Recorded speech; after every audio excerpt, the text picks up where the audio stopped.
Bab 301 Tambang Rumit, dan serangan laba-laba Samantha terdiam sesaat. Seharusnya kau datang lebih awal. Chris ada di sini sekarang. Petik 2. Mengingat pria parubaya yang tampan, Luke bertanya, apakah dia pria yang baru saja pergi?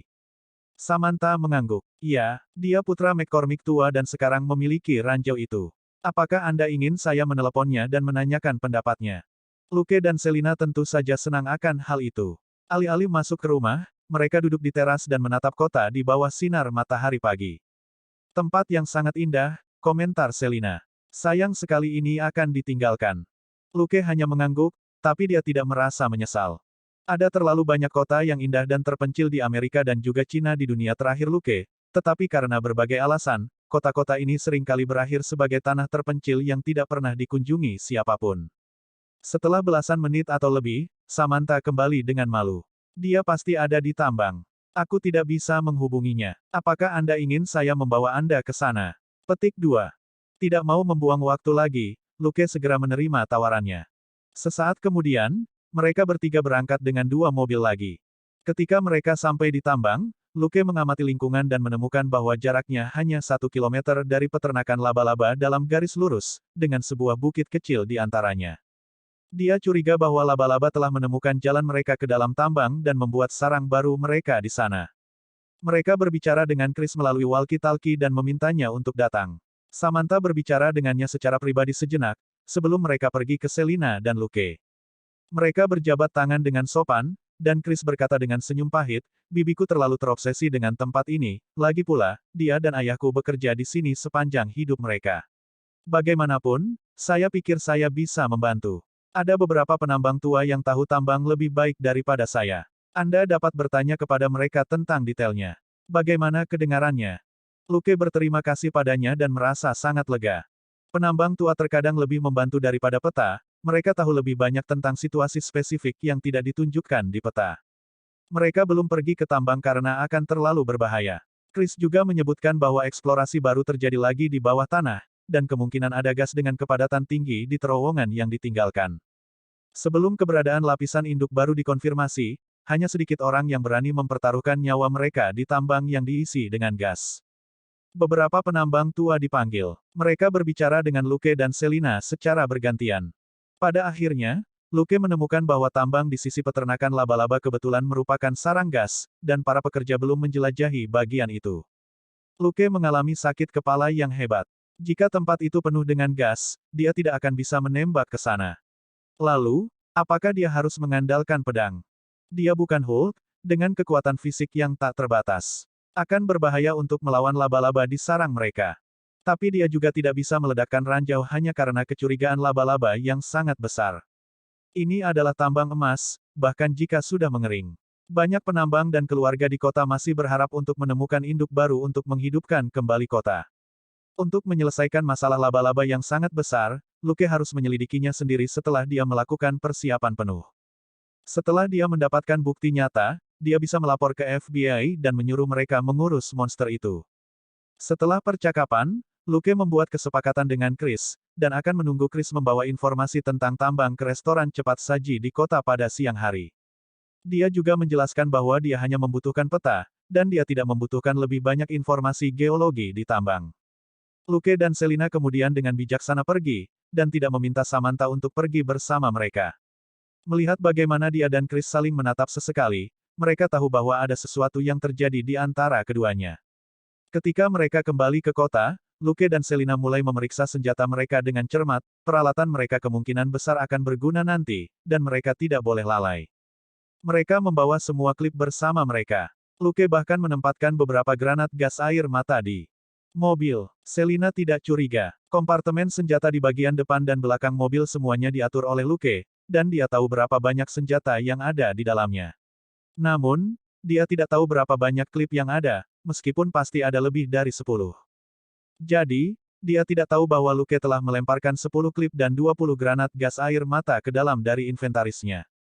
Saat itu tengah hari ketika mereka selesai dengan persiapan. Mereka makan siang di restoran cepat saji. Chris datang seperti yang dijanjikan dan memberi mereka peta tambang. Melihatnya pergi dengan tergesa-gesa, Selina terkekeh. Dia bercukur. Sepertinya dia cukup menyukai Samantha. Luke mengusap wajahnya dengan menyesal. Dia telah merencanakan untuk menumbuhkan janggut agar dia terlihat lebih dewasa. Jenis janggut yang dicukur rapi yang dimiliki Tony Stark tidak buruk. Luke punya banyak waktu, dan tangannya gesit dan presisi, jadi tidak merepotkan baginya untuk mencukur jenggotnya sendiri. Sayangnya, meskipun dia memiliki rambut di wajah, itu belum cukup lebat atau tebal baginya untuk memotongnya menjadi bentuk yang menarik. Selina terkekeh ketika dia menyadari apa yang dia lakukan. Turunkan saja idenya. Anda akan menjadi anak laki-laki yang cantik selama sisa hidup Anda. Petik 2. Itu membuat Luke terdiam. Wajahnya memang cukup putih, dan tidak pernah kecoklatan karena kemampuannya menyembuhkan diri sendiri. Sore hari, mereka mempelajari peta di sudut restoran cepat saji. Luke merasa bahwa dia harus menjelajahi tambang keesokan paginya. Jika senjata tidak bisa digunakan, dia bisa masuk dengan senjata dingin seperti busur atau tombak. Jika dia menghadapi bahaya dan dia tidak ingin berkelahi sampai mati, melarikan diri selalu menjadi pilihan. Dia juga memiliki semprotan iritan dan masker gas di inventarisnya, yang mungkin berguna untuk melawan laba-laba juga. Waktunya di kota ini terbatas, dan dia tidak bisa menyia-nyiakannya. Perlahan-lahan berubah 6 di malam hari, dan langit berubah warna emas saat matahari terbenam. Tiba-tiba, Luke menajamkan telinganya. Dia mengerutkan kening dan berkata dengan suara rendah, "Selina, ayo pergi dan ambil senjatanya, dan hati-hati." Selina mengikutinya dan bertanya dengan suara rendah, "Ada apa?" Luke melanjutkan dengan suara rendah, "Laba-laba sudah keluar." Melihat matahari terbenam, dia ingat apa yang dikatakan Mike.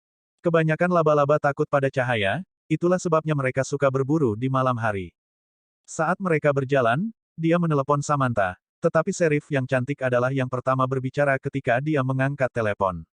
"Luke, sesuatu terjadi. Gladys ditangkap oleh laba-laba." Luke kehilangan kata-kata. Mengapa kalimat itu terdengar begitu akrab? Tanpa membuang waktu, dia hanya berkata, "Saya akan memberitahu Anda bahwa saya telah melihat laba-laba menyerang penduduk. Jika memungkinkan, kumpulkan semua orang di tempat yang aman." Bab 302 Perubahan Cepat, dan Permintaan Bala Bantuan. Sedikit panik, Samantha tanpa sadar bertanya, "Tempat apa yang aman?" Luke mengingatkannya, gedung dengan pintu masuk dan keluar yang bisa dikunci dengan mudah. Juga, mereka harus terbuat dari beton. Rumah kayu tidak akan menghentikan laba-laba. Samantha berkata, "Apa? Coba saya lihat." Benar, pusat perbelanjaan. Pusat perbelanjaan yang didirikan wali kota sangat padat. Lukas berkata, "Itu bagus. Juga, kami mungkin harus menunjukkan lencana kami ketika kami menyelamatkan penduduk. Kamu tidak akan keberatan, kan?" Samantha berkata tanpa ragu, "Tidak sama sekali. Saya memberi Anda izin untuk menggunakan senjata untuk memastikan keselamatan penduduk." Petik 2. Luke berkata, "Oke, tetap berhubungan, dan hubungi saya jika ada yang tidak beres." Dia kemudian menutup telepon. Mereka meninggalkan restoran cepat saji menuju mobil mereka. Hanya ada sedikit cahaya terakhir yang sekarat di barat. Sudah senja di kota. Ketika Luke sedang menelepon, Selina sudah mengambil 2 rompi anti peluru dari mobil. Dia memakai satu dan menjepit majalah dan peralatan lain di atasnya. Setelah Luke mengakhiri panggilan, Selina melemparkan rompi anti peluru lainnya kepadanya. Luke sendiri yang membuat rompi anti peluru ini. Segala macam gadget yang berguna dapat dijepitkan pada mereka, dan mereka tidak membawa tanda LAPD. Saat Luke mengenakan rompi anti peluru, Selina melemparkannya sebuah M4A1, lalu mengambil Benelli M1014 dan 2 klip. Luke menangkap M4A1 dengan satu tangan dan ransel taktis yang dilempar Selina ke arahnya dengan tangan lainnya. Dia membuka resleting ransel dan mengeluarkan klip yang ada di dalamnya. Dia kemudian menjepit granat gas air mata ke rompinya juga. Selina juga benar-benar pas pada waktu yang hampir bersamaan. Mereka kemudian mengeluarkan lencana mereka dan menggantungnya di rantai logam khusus di leher mereka. Seluruh proses memakan waktu kurang dari 2 menit. Luke berkata, "Ikuti aku. Perhatikan punggung Anda dan di atas Anda." Dia kemudian mulai berlari. Dia cepat tapi tidak ceroboh. Dalam penyelamatan, dia juga harus memastikan keselamatannya sendiri.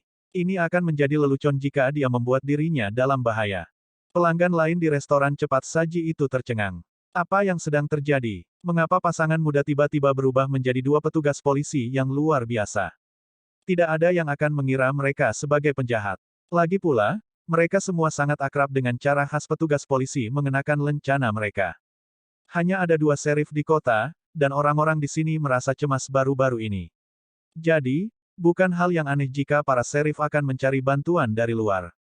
Pelanggan yang penasaran berjalan ke jendela dan melihat dua petugas yang berlari, bertanya-tanya apa yang mereka lakukan. Luke dan Selina segera berlari ke sebuah rumah yang jaraknya 50 meter. Mereka berteriak, "Polisi!" dan menendang jalan mereka masuk. Seorang lelaki tua yang ketakutan di dalam menangis minta tolong. Membantu. Ada monster di dalam. Monster besar. Luke hanya melambaikan tangannya pada pria tua itu untuk mundur. Dia kemudian mengubah posisi dan membidik pintu. Seekor laba-laba besar dengan tubuh lebih besar dari baskom dan dengan kaki yang bisa membungkus seorang pria muncul. Bang! Bang! Kepala laba-laba meledak, dan tubuhnya merobohkan banyak hal ketika runtuh. Luke dengan cepat berjalan ke kamar dan menendang tubuh laba-laba yang berkedut. Dia kemudian mengeluarkan pisau Jack untuk memotong kepompong berbentuk manusia di kursi. Di dalamnya ada seorang wanita tua yang menarik napas dalam-dalam dan mulai batuk. Luke tidak membuang waktu untuk berbicara dan hanya mengangkat wanita tua itu. "Apakah kamu punya pistol? Jika ya, bawalah, dan antar dia ke pusat perbelanjaan wali kota. Jika Anda melihat laba-laba di jalan, jangan berhenti, dan tabrak saja mereka, mengerti?" Dia sedang berbicara dengan lelaki tua itu. Orang tua itu hanya bisa mengangguk kosong. Dia akhirnya kembali ke dirinya sendiri ketika dia melihat dua orang bersenjata lengkap membawa istrinya keluar dari rumah. Dia buru-buru mengeluarkan senapan dari lemari dan beberapa kotak peluru, lalu mengambil kunci mobil dari meja samping dan mengikuti mereka keluar. Luke dan Selina memasukkan wanita tua itu ke dalam mobil dan melihat pasangan tua itu pergi. Dengan telinganya yang tajam, Luke sudah bisa mendengar suara-suara yang tidak biasa di banyak bagian kota. Ada teriakan ketakutan, suara gonggongan, dan tembakan sesekali. Dia menyipitkan matanya dan melihat gunung di timur, hanya untuk melihat bintik-bintik hitam samar melompat ke arah mereka. Di sanalah tambang-tambang itu berada. Luke memutar nomor lain. Dia berlari sambil menunggu seseorang mengangkat telepon. Dia tidak menunggu lama. Seorang pria berkata dengan tenang, "Detektif Luke, sudah lama sekali. Ada yang bisa saya bantu?" Luke telah membunuh laba-laba raksasa lainnya di rumah lain yang lebih jauh. Menarik seorang wanita parubaya yang histeris dan melemparkannya ke Selina, dia berkata, "Halo, Kapten Wells. Saya di Boomtown di Arizona. Saya yakin Anda akan tertarik dengan fakta bahwa sejumlah besar laba-laba raksasa telah muncul di sini." Pria itu segera bertanya, "Laba-laba raksasa apa?" Luke mengangkat tangannya dan menembak ketika dia mengirim seekor laba-laba yang baru saja akan menyelinap ke Selina. Itu jatuh ke tanah dalam semburan cairan menjijikkan. Setenang biasanya, Luke berkata, "Mereka yang telah kubunuh panjangnya 30 hingga 50 cm, tidak termasuk kaki mereka. Masing-masing dari mereka dapat memburu manusia sendiri, dan mereka sekarang memburu penduduk di sini. Saya akan mengirimkan gambar. Anda harus mengambil tindakan sekarang." Bang! Bang! Bang! Bang! Selina melepaskan tembakan dengan tegas, dan laba-laba raksasa lain yang meluncur keluar dari samping meledak dengan cipratan cairan hitam kehijauan yang menjijikkan itu. Wells berkata, "Bertahanlah. Saya akan segera mengirimkan bala bantuan kepada Anda. Tetap berhubungan." Dia kemudian menutup telepon. Luke sedikit santai. SHIELD lebih cepat menanggapi krisis daripada FBI yang sebenarnya. 20 laba-laba yang dilihatnya adalah bukti yang cukup valid baginya untuk meminta bala bantuan. Sambil memikirkan ini, dia mengeluarkan telepon palsunya dan mengirim beberapa foto laba-laba kepada Kapten Wells, baik yang hidup maupun yang mati. Dia kemudian dengan cepat merekam pengumuman dengan telepon palsunya dan memutarnya berulang-ulang sebelum memasukkannya kembali ke saku dadanya. "Perhatian, semuanya. Laba-laba raksasa telah muncul di kota dan menyerang orang-orang. Jika rumah Anda kokoh dan dapat ditutup, silakan tetap di dalam dan tunggu bantuan. Jika tidak, silakan pergi secepat mungkin dan pergi ke pusat perbelanjaan baru, di mana Anda akan menemukan Sheriff Samantha. Bawa senjata dan amunisi apapun yang bisa Anda temukan. Dalam perjalanan Anda ke sana, jangan berhenti, dan jangan biarkan kemunculan laba-laba di jalan secara tiba-tiba menghentikan Anda." Dengan cara ini, dia dan Selina tidak perlu membuang waktu untuk mengulangi penjelasan mereka ketika mereka menyelamatkan orang. Selina juga merasa lega. Dia benar-benar tidak tahu bagaimana menghibur para penghuni yang hampir ketakutan setengah mati. Bab 303 Sifat Manusia Berkat Ingatan Kehidupan Sebelumnya, ada satu prinsip yang Luke sadari. Seperti apakah manusia itu? Mereka pada dasarnya adalah repeater. Mengingat kasus klasik dalam pemasaran dan periklanan, dia tahu bahwa pidato panjang sering tidak seefektif pidato sederhana yang dimainkan dalam satu putaran, yang paling mudah diingat dalam waktu singkat. Pada saat itu, malam telah tiba. Beberapa lampu di jalan utama kota juga menyala, tapi itu hanya membuat kota yang sebelumnya damai terlihat lebih menakutkan. Tampaknya ada laba-laba raksasa yang mengintai di setiap sudut gelap di mana cahaya tidak bisa mencapainya. Luke menembakkan M4A1-nya lebih sering, tetapi dia masih mempertahankan ritme yang tetap. Tentu saja, tembakannya menarik banyak warga yang melarikan diri dengan panik. Tembakan berarti manusia yang melawan laba-laba mengerikan. Ketika warga mendekati sumber tembakan, mereka mendengar pengumuman Luke berulang-ulang. Luke dan Selina pada dasarnya tidak perlu mengatakan sepatah kata pun karena mereka hanya fokus untuk memukul laba-laba yang mengejar para penghuni. Luke tidak punya waktu untuk berbicara. Untuk setiap penduduk yang dia selamatkan dari laba-laba raksasa yang memburu mereka, dia dihargai dengan 20 pengalaman dan poin kredit oleh sistem. Ini hanyalah serangan terbaik untuk pengalaman dan poin kredit. Dia dan Selina bekerja sama dengan baik. Dia kuat, reaksinya cepat, dan tembakannya tepat. Hampir tidak ada recoil dari M4A1 untuknya. M4A1 Selina juga telah dimodifikasi dengan perlengkapan tambahan yang dapat membantunya mengontrol senjata dengan lebih mudah. Dia terutama bertanggung jawab untuk menghilangkan laba-laba yang menyelinap masuk. Dia tidak menembak sesering itu, tetapi reaksinya juga sangat cepat. Sama seperti itu, satu menyerang dan yang lainnya melindunginya. Tembakan itu tidak terlalu terburu-buru, dan mereka membunuh semua laba-laba raksasa yang datang dalam jarak 100 meter dari mereka. Tidak lama kemudian, mereka mendengar siaran Samantha di jalan. Teman-teman, ini Sheriff Samantha. Kami sekarang dalam keadaan darurat. Laba-laba raksasa telah muncul di kota dan menyerang orang-orang. Jika Anda tidak memiliki tempat berlindung yang kuat, harap bawa senjata dan amunisi Anda, dan pergi ke pusat perbelanjaan. Saya akan membangun garis pertahanan di sana dan melindungi semua orang. Ini bukan lelucon, saya ulangi, ini bukan lelucon. Tolong segera ambil tindakan untuk keselamatan Anda sendiri. Luke dan Selina merasa lega. Siarannya cukup keras, dan banyak orang seharusnya bisa mendengarnya. Siarannya harus pada frekuensi radio kota, sehingga harus dapat menjangkau lebih banyak orang yang mendengarkannya di rumah. Ini membuat misi penyelamatan Luke dan Selina jauh lebih mudah. Jadi, Luke dan Selina menjadi tenang dan fokus untuk melenyapkan laba-laba di dekatnya. Satu hal yang baik tentang Boomtown adalah memiliki jalan yang panjang dan lebar yang melewati lebih dari setengah kota. Itu adalah jalan di depan restoran cepat saji, dan mengarah ke pusat perbelanjaan wali kota. Jadi, Luke dan Selina hanya perlu membersihkan jalan ini, dan penduduk dalam jarak beberapa ratus meter di jalan yang berlari ke arah suara akan dapat menjangkau mereka. Adapun penghuni yang masih bersembunyi di rumah-rumah lebih jauh, tidak banyak yang bisa dilakukan Luke dan Selina. Jika mereka memasuki gedung-gedung kompleks itu, jangkauan pembersihan mereka akan berkurang secara signifikan, dan jika jalur kehidupan yang merupakan jalan utama tidak dijaga, lebih banyak penduduk akan mati. Tiba-tiba, sebuah mobil polisi melaju dari sisi jalan kecil setelah berbelok dengan tergesa-gesa. Lukas tertegun sejenak. Apakah ini? Mobil Deputi Sheriff Peter. Hanya ada 2 mobil polisi di kota. Samantha adalah sebuah SUV, tapi ini adalah kendaraan biasa, jadi orang bisa langsung tahu. Luke segera menyadari bahwa mobil itu penuh sesak. Sekilas, dia melihat Samantha, Peter, Ashley, dan Mike. Tampaknya juga ada 2 orang lain yang wajahnya tidak bisa dia lihat. Ketika mobil itu tampak seperti sedang terbakar, laba-laba raksasa tiba-tiba berkerumun dari pinggir jalan mengejarnya. Laba-laba tidak hanya melompat di jalan, mereka juga memanjat dan menutupi dinding dan atap bangunan di sekitar mereka seperti air pasang. Luke dengan cepat merunduk di belakang mobil di pinggir jalan dan akhirnya melepaskan tembakan penuh dengan M4A1-nya. Bang, bang, bang, bang, bang. Seekor laba-laba raksasa yang menerkam bagian atas mobil polisi terlempar, dan laba-laba lainnya diledakkan saat masih di udara. Bang, bang, bang, bang, bang. 3 laba-laba yang tadinya hendak memanjat bagian belakang mobil polisi meledak dan menggeliat di tanah. Mundur dan ambil mobil, teriak Lukas. Selina segera mulai mundur. Dia tidak secepat Luke. Jika dia tidak mundur tepat waktu, dia akan menyeret Luke ke sini. Dia berlari 100 meter, masuk ke mobil, dan mengusirnya dari tepi jalan.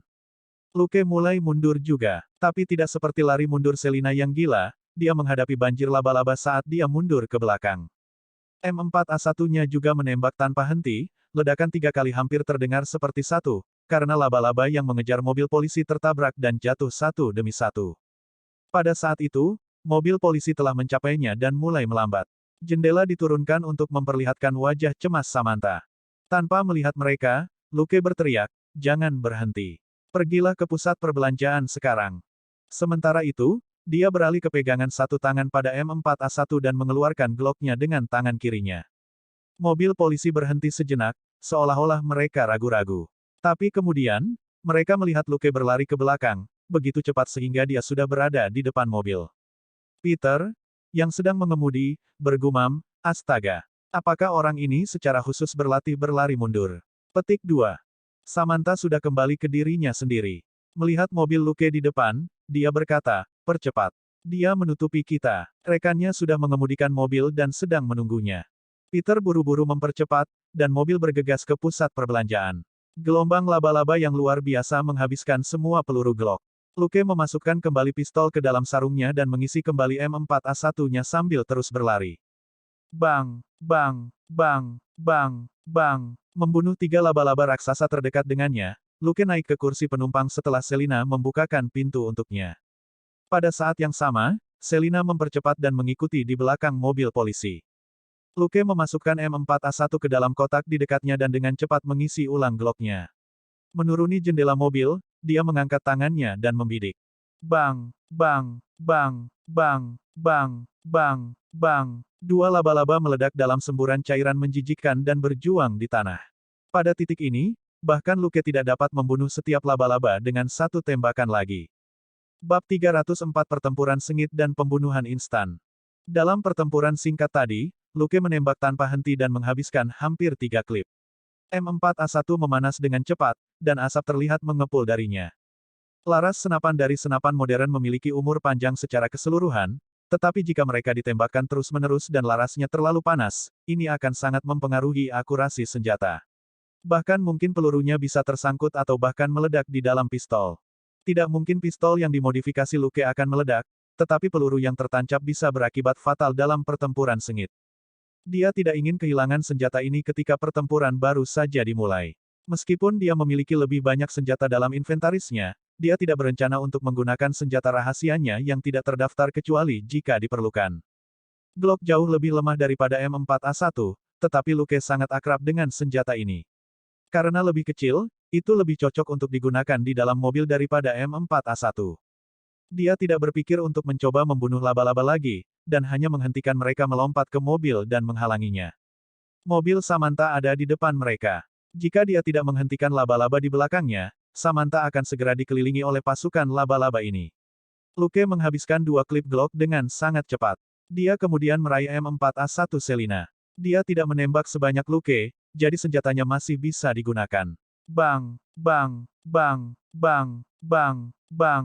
Luke meleset dari target saat mobil melaju dengan kecepatan tinggi, dan seekor laba-laba hampir menabrak mobil. Untungnya, dia bereaksi cukup cepat dan menembak laba-laba itu lagi di saat-saat terakhir. Akhirnya, mereka mencapai gedung yang relatif tinggi dan baru. Itu adalah pusat perbelanjaan yang dibangun oleh Wade, wali kota-kota. Siapa yang tahu mengapa dia membangun pusat perbelanjaan ketika kota itu akan bangkrut, tetapi sekarang itu adalah satu-satunya tempat berlindung yang dimiliki penduduk kota. Berbeda dengan rumah warga yang sebagian besar terbuat dari kayu di atas tanah berlumpur, pusat perbelanjaan ini adalah bangunan beton dan jauh lebih kokoh, dengan penutup rol logam di atas pintu masuk. Menarik keluar Glock lagi, Luke berkata, "Jangan parkir mobil kami di pintu masuk. Berkendara sejauh 20 meter. Selin terkejut. Apa? Luke berkata, laba-laba pasti akan menyerang di pintu masuk nanti, dan saya tidak ingin mobil saya dicat dengan cairan hijau dan hitam dari laba-laba. Selina, bro, kamu masih memiliki tuntutan yang begitu tinggi ketika kita melarikan diri untuk hidup kita. Tetap saja, dia melakukan apa yang dikatakan Luke. Memanfaatkan momen singkat itu, Luke mengeluarkan Benelli M1041 dan pelurunya dari kotak. Mobil itu berhenti 10 meter di satu sisi pusat perbelanjaan. Selina meraih M4A1 yang baru saja diisi ulang Luke dan keluar. Ketika Luke keluar, dia mengangkat tangan kanannya dan menarik pelatuknya.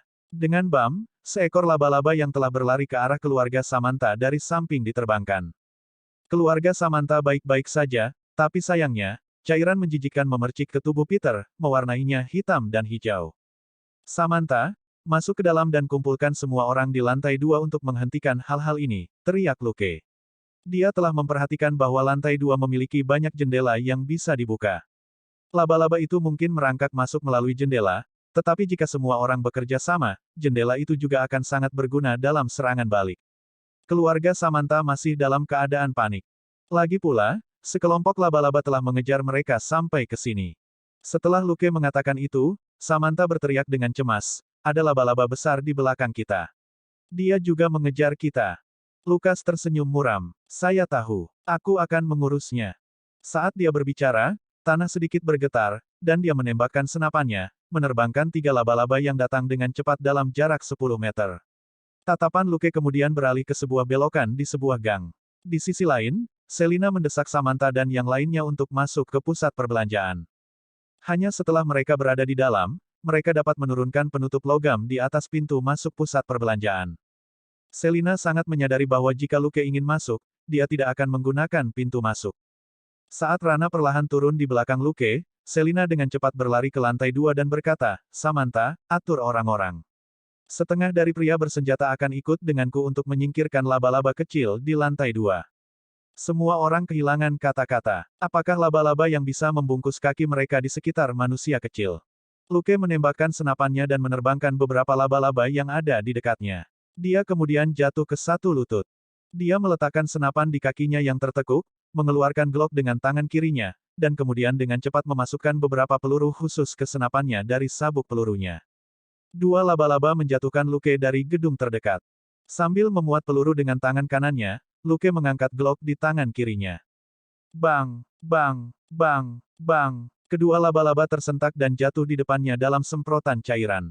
Bang, bang. Tanpa mengangkat kepalanya, Luke menembak seekor laba-laba yang sedang merangkak turun dari atas pusat perbelanjaan dan berencana menyerangnya dari belakang. Dia kemudian memasukkan kembali Glock ke dalam sarungnya dan bangkit. Benelli telah diisi ulang. Luke mengambil senapan dan mengangkatnya. Saat tanah bergetar, benda raksasa muncul dari sudut jalan di dekatnya. Tingginya hampir setinggi rumah. Termasuk kakinya yang berbulu, diameternya hampir 10 meter dan tampak seperti tangki. Ternyata tarantula super besar. Bam, bam, bam, bam, bam, bam, bam. Benelli semi-otomatis melepaskan senjata paling ganas, dan Luke menembakkan 7 peluru ke monster besar itu. Tarantula sebesar rumah benar-benar menakutkan, tetapi tidak memiliki respons yang cepat. Itu baru saja muncul, ketika 7 lubang besar muncul di dalamnya. Ditembak secara berurutan oleh senapan dalam jarak 30 meter bukanlah hak istimewa yang bisa dinikmati manusia karena mereka akan terpesona setelah pukulan pertama. Tarantula mengerikan ini jelas juga tidak terbuat dari baja. Campuran cairan hitam, kuning dan hijau menyembur keluar dari 7 lubang besar di tubuhnya.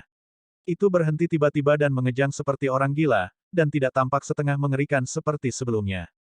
Dengan tenang, Luke meletakkan Benelli, yang sudah kehabisan peluru, di punggungnya, dan mengangkat M4A1 yang sudah mendingin. Bang, bang, bang, bang, bang, bang. 3 laba-laba yang mendekat saat dia berurusan dengan tarantula besar diledakkan tanpa ampun. Kemudian, Selina berteriak dari atas, ambil talinya.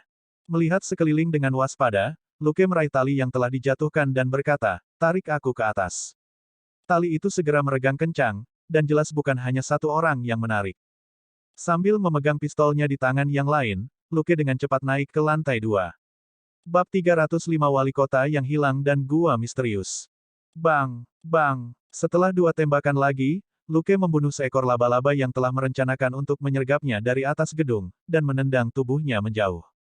Dalam posisi berbaring, dia membidik ke arah yang berbeda. Bam, bam, seekor laba-laba yang melompat untuk menyerang dari dinding lain ditembak jatuh. Luke melepaskan M4A1, membiarkannya menjuntai dari lengannya dengan gendongannya, sementara dia mengerahkan kekuatannya dengan kedua tangan dan mendapatkan kembali keseimbangannya. Dia menendang dengan kaki kanannya, secepat kilat, ke kepala laba-laba tepat di bawahnya sebelum cakarnya yang panjang mencapainya. Kepala laba-laba runtuh di bawah sepatu botnya, yang memiliki paduan khusus di dalamnya. Itu hancur ke tanah dalam bubur berdarah. Orang-orang yang sedang menarik tali dari lantai 2 semua bertanya-tanya apa yang sedang dilakukan Luke, karena talinya bergetar tanpa henti. Mereka mungkin tidak akan bisa memegang tali dengan stabil jika tidak ada mereka berempat.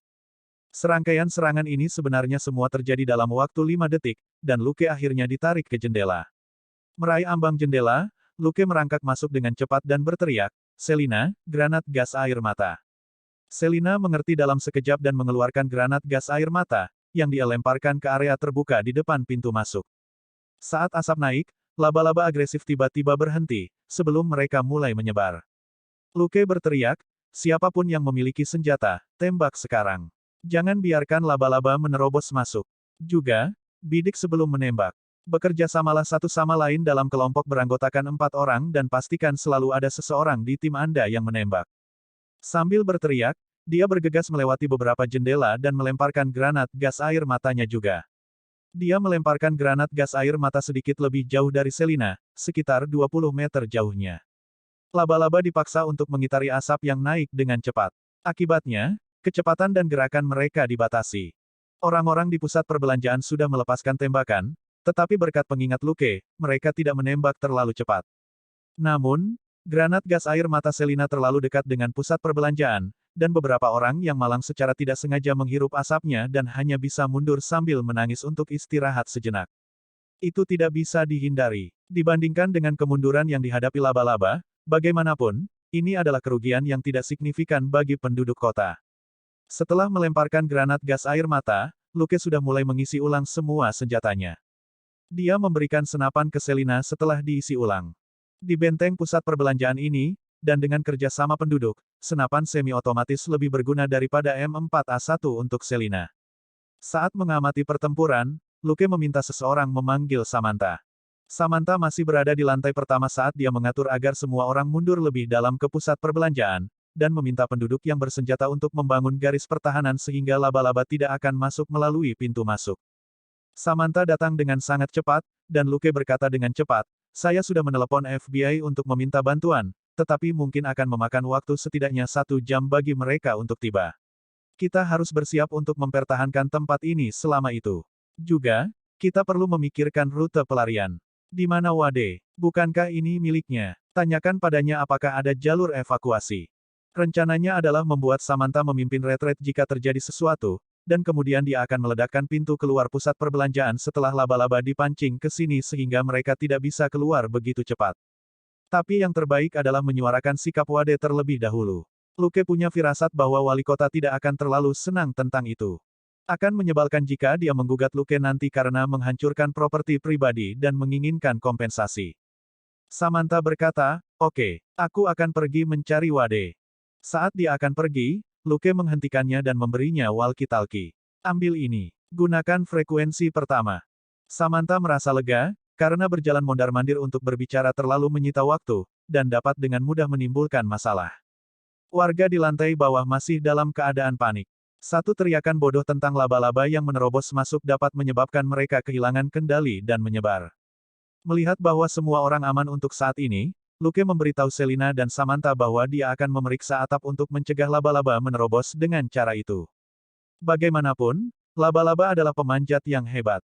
Pusat perbelanjaan hanya memiliki 3 lantai, dan Luke mencapai lantai 3 dengan sangat cepat. Siapa yang tahu apa yang dipikirkan wali kota Wade ketika dia memutuskan untuk membangun pusat perbelanjaan di sini. Lantai 2 pusat perbelanjaan ini pada dasarnya kosong, dengan sejumlah kecil barang menumpuk di sini. Lantai 3 bahkan lebih sulit dipercaya. Itu benar-benar kaku dan tidak memiliki perlengkapan sama sekali. Hanya tata letak dasar yang telah selesai, dan lantai semen masih merupakan tipe kasar yang bisa mengikis kulit Anda jika Anda jatuh. Tidak ada jendela juga, jadi tidak ada laba-laba yang bisa merangkak masuk lewat sini. Sambil menertawakan ketidakmampuan bisnis wali kota, Luke menaiki tangga lain untuk mencapai pintu ke atap. Pendengarannya yang tajam telah menangkap gemerisik laba-laba di luar pintu. Dia melihat sekeliling tetapi tidak menemukan sesuatu yang sesuai. Oleh karena itu, dia hanya mengeluarkan beberapa kabel baja panjang dari inventarisnya, dan menutup pintu dengan beberapa pipa dan pegangan. Dengan begitu, bahkan jika pintunya rusak, laba-laba akan terpotong oleh kawat baja ketika mereka merangkak masuk karena ukurannya yang sangat besar. Setelah itu, Luke memasang kamera di pilar 10 meter dari pintu ke atap dan mengaktifkannya, sebelum dia kembali ke lantai 2. Dia tidak bisa pergi ke atap. Membuka pintu akan menciptakan peluang bagi laba-laba untuk masuk. Akan lebih baik untuk berurusan dengan laba-laba di lantai 2. Ketika dia kembali, dia melihat bahwa kebanyakan orang memakai penutup telinga. Samantha telah menemukan penyumbat telinga di sebuah toko di lantai pertama, karena tembakan yang tak henti-hentinya di ruang tertutup agak keras di telinga. Dengan penyumbat telinga, mereka dapat menahan kebisingan dengan beberapa kesulitan. Beberapa ketidaknyamanan masih lebih baik daripada laba-laba mendobrak dan memakannya. Pada saat itu, Samantha berbicara melalui walkie-talkie. Luke, Wade sudah pergi. Seseorang berkata bahwa ada sebuah gua di ruang bawah tanah, yang merupakan cabang dari tambang tua. Lukas tercengang. Pembukaan tambang. Di sini. Ini adalah pusat kota. Bagaimana bisa ada lubang tambang di sini? Itu juga tidak ada di peta yang dia lihat. Chris tiba-tiba menyela, kota ini sebenarnya didirikan di atas tambang emas pertama, tetapi tambang ini telah ditinggalkan selama beberapa dekade, jadi tidak ditandai di peta. Pusat perbelanjaan Wade tepatnya berada di tambang tua ini. Luke bertanya, apa yang kamu pikirkan? Samantha telah menyebutkan gua itu dengan jelas bukan karena dia khawatir tentang keselamatan Wade. Bahkan, banyak warga yang mungkin akan merayakan jika wali kota meninggal. Samantha berkata, saya ingin tahu apakah kita bisa mengevakuasi semua orang dari kota melalui tambang tua ini. Ada terlalu banyak laba-laba di kota. Bab 306 Eksplorasi dan Penyelamatan. Luke dengan tegas menentang gagasan itu. Saya menduga laba-laba telah mengambil alih tambang sebagai sarang mereka. Membawa semua orang masuk hanya akan mengirim mereka ke mulut laba-laba sebagai makanan. Samantha terkejut. Tapi Wade melarikan diri lewat sana. Dia bekerja di tambang sebelumnya, dan harus akrab dengan wilayah itu. Orang itu licik. Mungkin ini adalah rute pelarian yang dia persiapkan untuk dirinya sendiri. Luke berpikir sejenak, tetapi tidak setuju. Jika Wade benar-benar tahu bahwa laba-laba raksasa akan datang, dia bisa saja melewatkan kota selama beberapa hari, begitu semua orang mati, tidak ada yang bisa menghentikannya untuk menjual kota.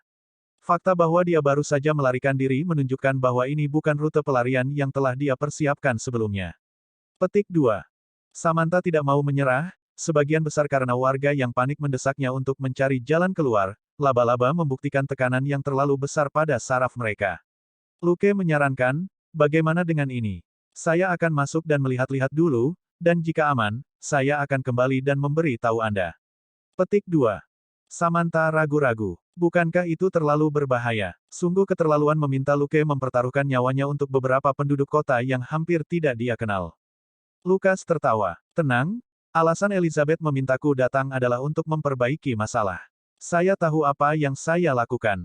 Dengan hidung tajam, dia bisa melacak aroma Wade dan mendeteksi laba-laba sebelumnya, itu tidak berbahaya seperti yang terlihat. Luke naik ke atas dan memberitahu Selina tentang kamera yang dia pasang di dekat atap. Dia bisa memantau situasi di telepon khusus. Selain itu, dia memberi Selina tas besar berisi hampir 1000 peluru yang dia ambil dari inventarisnya di sudut tersembunyi. Penduduk kota memiliki banyak senjata, tetapi tidak banyak peluru. Banyak dari mereka hanya mengambil senjata mereka sebelum mereka berlari, dan lupa membawa lebih banyak peluru. Beberapa dari mereka bahkan membawa senjata model lama yang Peter bawa, tapi pelurunya juga tidak banyak. Selina baru saja menyuruh Samantha untuk mendapatkan peluru dari para penghuni di lantai 1, atau tidak akan ada yang bisa dilakukan oleh para pembela di lantai 2. Luke menyuruh Selina untuk membagikan peluru, dan mengingatkannya bahwa keselamatannya diprioritaskan jika terjadi sesuatu. Selina mengangguk tanpa suara. Dia tahu bahwa Luke mengatakan bahwa dia bisa meninggalkan penduduk dalam keadaan darurat. Luke tidak ingin dia terbunuh karena hatinya yang lembut. Dari kata-katanya, Selina lebih penting baginya daripada penduduk kota. Luke kemudian pergi ke gudang di ruang bawah tanah. Sebagai memeriksa lubang tambang yang terungkap setelah lemari besar dipindahkan ke samping, Luke menjadi curiga. Pembukaan ini tidak pernah benar-benar tertutup. Bahkan ada jejak di bawah kabinet, yang menunjukkan bahwa itu adalah pintu rahasia. Mengapa wali kota Wade membangun pintu rahasia ke sebuah gua tua di pusat perbelanjaannya? Menarik keluar Glock, Luke berlari ke dalam gua dengan langkah cepat. Mengikuti aroma Wade, Luke mulai mendapatkan ekspresi aneh di wajahnya saat dia berlari, dan dia tidak bisa menahan diri untuk tidak melambat. Apakah Wade ini mencoba membuat dirinya terbunuh? Luke sudah bisa mencium bau laba-laba dalam jumlah besar, dan Wade telah pergi tepat ke arah di mana aroma laba-laba paling kental, sarang mereka. Merenung sejenak, Luke memasukkan kembali Glock ke dalam sarungnya dan mengeluarkan batang paduan dari inventarisnya. Ini adalah bahan mentah yang dimaksudkan untuk membuat peralatan, tetapi akan berfungsi dengan baik sebagai senjata sekarang. Luke tentu tidak ingin terbunuh dalam ledakan gas yang dipicu oleh dia melepaskan tembakan. Bahkan jika dia tidak terbunuh, dia mungkin juga dikubur hidup-hidup, yang terlalu bodoh. Mengenakan masker gas, Luke menekan, dan mau tidak mau menarik napas tajam pada apa yang dia temukan. Ini, pasti toko makanan laba-laba. Melihat kepompong yang berserakan di tanah, yang sebagian besar berbentuk manusia, Luke dengan cepat memeriksanya dengan berat hati. Setelah beberapa saat, dia yakin bahwa orang-orang ini pada dasarnya mati karena tercekik di dalam kepompong tebal, termasuk Wade, yang mengirim dirinya ke sini. Dengan inderanya yang tajam, Luke menemukan seorang yang selamat. Dia menggunakan pisau Jack untuk memotong salah satu kepompong untuk mengungkapkan wajah tua. Orang itu hampir berteriak, tetapi Luke menutup mulutnya dan berkata dengan suara rendah, "Ini aku, Luke. Aku di sini untuk mengeluarkanmu. Jangan bersuara, Gladys, oke." Wanita tua itu tak lain adalah Gladys, bibi Chris. Dia beruntung, benang yang melilitnya tidak sepenuhnya menghalangi hidungnya, itulah yang membuatnya tetap hidup. Luke juga memperhatikan kepompong yang lebih kecil di dekatnya yang bergerak dari waktu ke waktu. Mencengkeram senter kecilnya di antara giginya, Luke memotong kepompong dari benang yang melekat padanya, dan memasukkan kepompong itu ke dalam ranselnya. Dia akan bangun, ketika dia melihat sesuatu yang lain. Dia berjongkok dan mengambil sepotong kecil biji dari tanah tempat dia memotong benang. Potongan biji ini jelas baru saja jatuh dari suatu tempat karena pecahannya baru, mungkin itu disebabkan oleh laba-laba raksasa itu. Luke memandangi biji itu sejenak dengan senternya, sebelum pandangannya menyapu gua dan akhirnya mendarat di lubang yang jelas baru saja digali.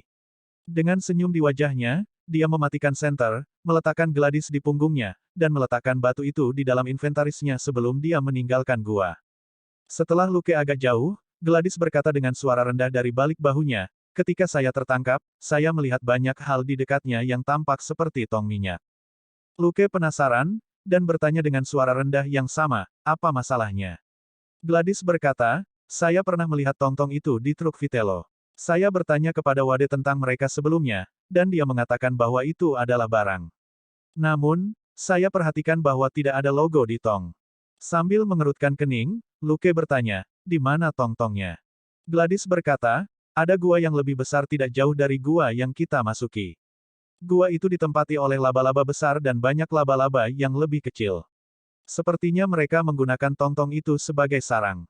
Lukas mengangkat alis. "Mengerti. Istirahatlah. Aku akan mengeluarkanmu dari sini." Dia tidak terlalu memikirkan masalah itu lagi, dia akan memberitahu Kapten FBI palsu Wells nanti, dan membiarkannya memeriksanya. Gladys dikejutkan oleh kecepatan mereka dalam perjalanan kembali, rasanya seperti dia sedang menunggang kuda. Tiba-tiba, dua laba-laba raksasa keluar dari terowongan samping di depan.